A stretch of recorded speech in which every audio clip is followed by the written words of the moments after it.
is the contribution to the Transportation Profession Award, Transport Profession Award.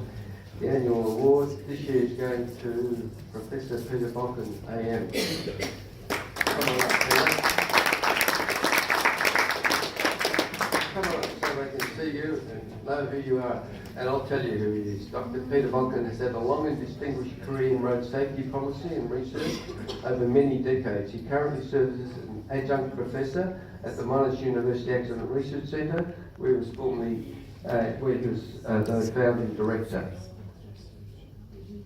Peter has published in the area of road safety policy and intervention practices, vehicle occupant protection and cost-benefit analyses of trauma countermeasures. In his time as director of MUARC, he remains an active researcher with much of his work through his period published influential technical reports and government and industry. In addition, he's authored book chapters and symposium proceedings and several journals, etc., etc. He's done a lot of publications and a lot of work. Where's all the talking coming from? I'm finding that rather distracting. Prof? In addition to Peter's contributions to road safety in Australia, he was a member of the expert advisory panel for the New Zealand Injury Prevention Strategy in 2001, and he represented groups of experts in construction of vehicles in the UN, Geneva, 1972-3, and he also provided consultancy services to the Ministry of Transport of New Zealand and Land Transport Safety Authority of New Zealand. In 1996, he was presented with a special award of appreciation for outstanding leadership in motor vehicle safety by the US government, the peak body for transportation, the National Highway Traffic Safety Administration.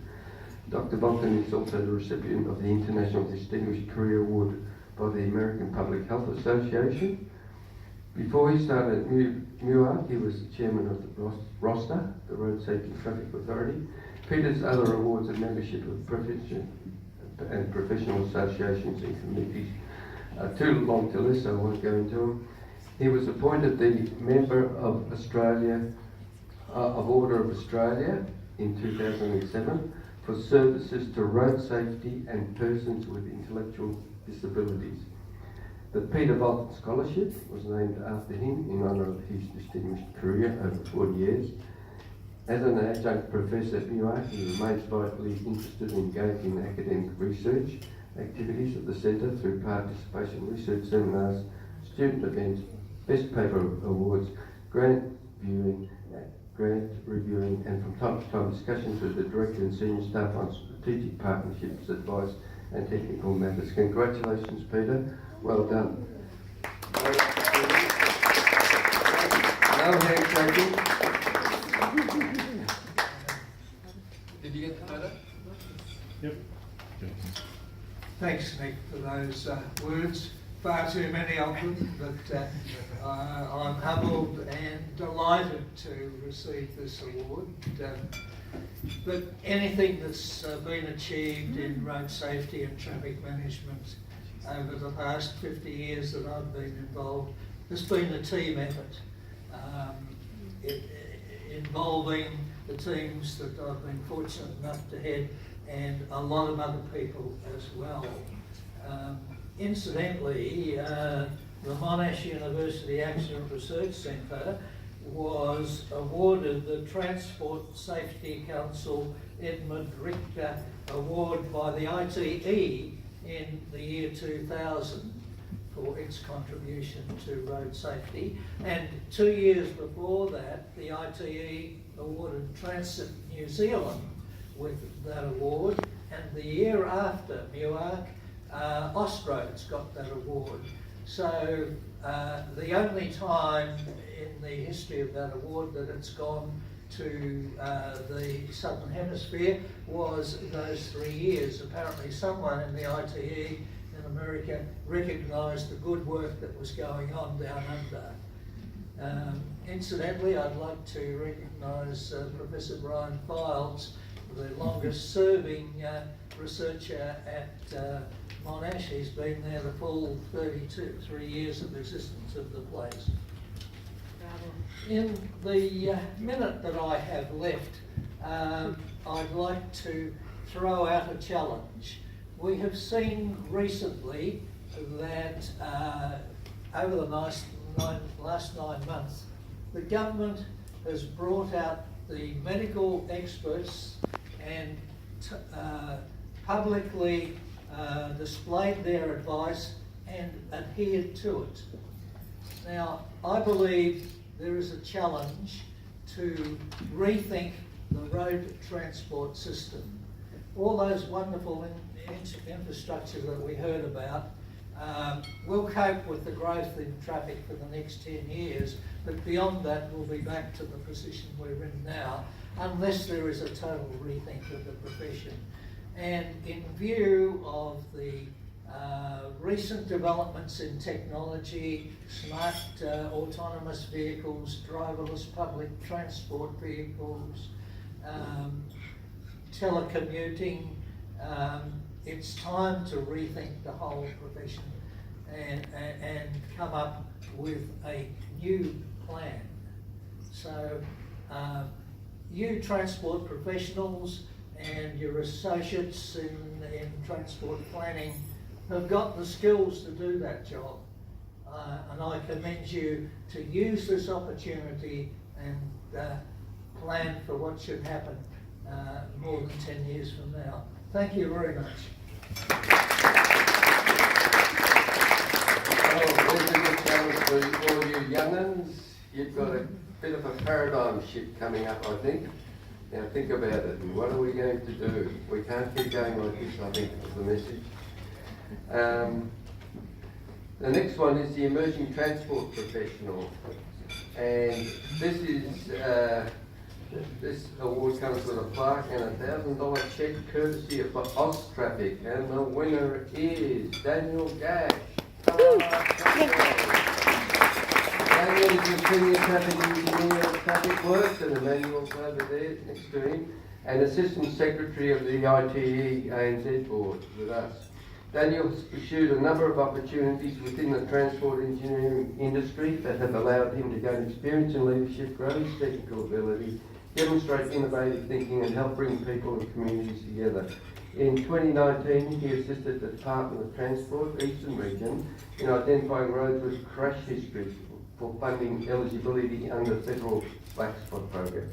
As part of this project, Daniel identified there had been very few applications on roads managed by the Department of Environment, Land, Water and Planning. Working with that department and the DOT and local motorcycle riders, he developed a pilot project on Beards Track, an unsealed road with 14 motorcycle crashes at the time. Daniel developed a project that successfully received funding and may lead to road safety projects on similar roads across the state. Daniel continues to contribute to both the transport profession and the professional development of his colleagues. Through the ITE, he's been very active there and has helped organise seminars, present at seminars, been a part of mentoring program and assisted at annual events such as this President's Dinner. A highlight of Daniel has been initiating social events at Traffic Works such as the Amazing Race in the city, and more recently during COVID, online socials such as trivia quizzes and cooking classes. Congratulations, Daniel. Well done.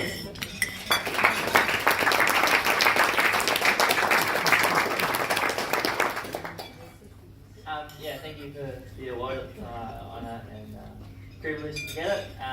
Just like to thank a couple of people, and firstly Traffic Works, particularly Emmanuel and Paul, who can be here. That's just been so supportive to my growth in my profession, but also to to have to take opportunities with IQ and some of those social events and those things.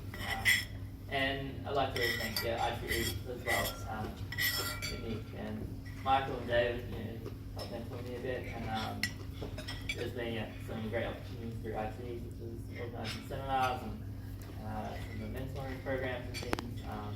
And I think it's just been so great to come to events like this and see young engineers like myself be able to network and learn from so many people with a lot more experience and knowledge, so it's been really valuable. So yeah, thank you very much.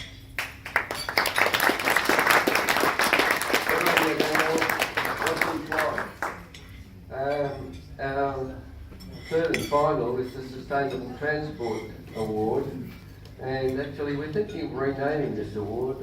We might call it the City of Darebin Award, I think, because this is their second in a row.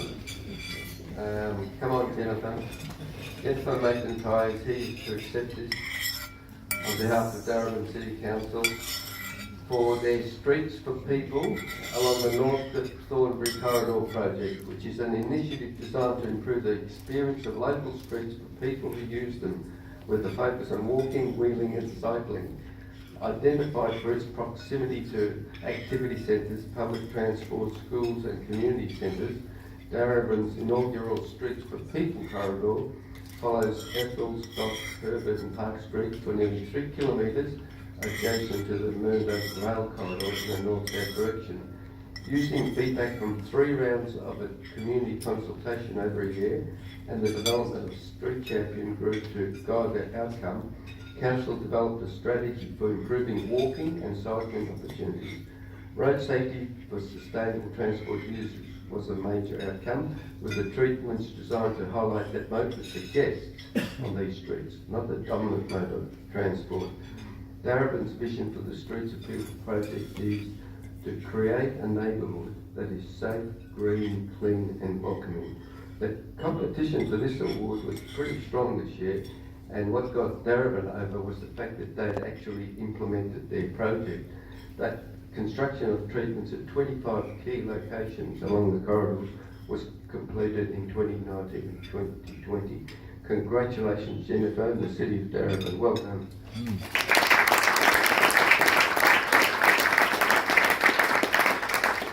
Thanks so much, IT, for the award, and yeah, I'm really happy and proud to be able to accept this on behalf of everybody from Darebin who's worked on this project. So, as you mentioned, we did finish the project this year, so it's been 3 years in the making, all the way from sort of the community engagement, getting it started, and developing a complete concept plan for the whole corridor to delivery and construction this year. We now also have another 4 corridors in various stages of planning for our Streets for People project, a total of 9 corridors across the municipality, and we're really, really proud to be working for a local government area that supports those sorts of projects for walking and cycling so much. So yeah, I'm just really happy to accept this and continue working with Darebin on all of those projects, and hopefully it inspires other councils to do similar work as well. So thanks again. Well done. Well done, Jennifer. See you next year. There'll be a few more awards at the breakfast meeting next year, which we do regularly, but that basically brings it to an end. That's